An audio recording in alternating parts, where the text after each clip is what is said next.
أغلب الناس بتفكر إنها تقدر تشتري عقار من غير بروكر، ودي أكبر غلطة الناس بتعملها. في السوق العقاري البروكر هو الفرق أو الفيصل بين صفقة كسبان وصفقة تبان إنها كسبانة. ليه؟ لأنه البروكر بيبقى عارف كل الأسعار الحقيقة في السوق، مش مجرد عروض وهمية رفع السعر وادالك خصم علشان انت تيجي تشتري على الخصم الوهمي ده. ويعرف دايما ثابت أعمال المطورين، بمعنى مين المطور اللي بيصدق وبينفذ وبيسلم في ميعاده، ومين المطور اللي بيعمل وعود على ورق وبيتأخر في تسليماته، وكمان ممكن يكون مرفوع عليه قضايا تأخير استلام. ويقدر يحسب معاك العائد الحقيقي على الاستثمار الوحدة دي، ويقول لك تستاهل ولا لا. مثال: عميل عجبه إعلان شكله حلو وأسعار وخصومات عالية، بس الحقيقة لما راح يشتري وأخد معاه بروكر،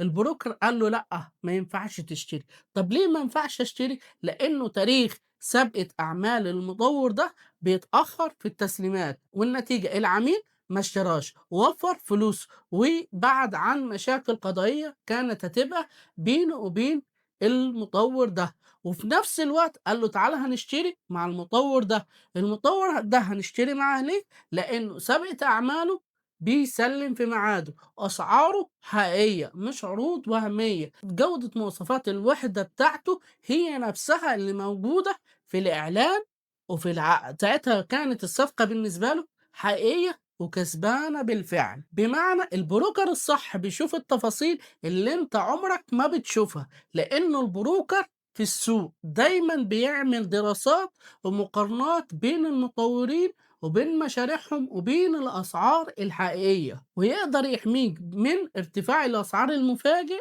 أو الصفقة اللي تبان حلوة. بس الخلاصة البروكر مش رفاهية، البروكر أمان استثماري. قبل ما تحط فلوسك في أي عقار اسأل واستشير وخد قرار وانت مطمن.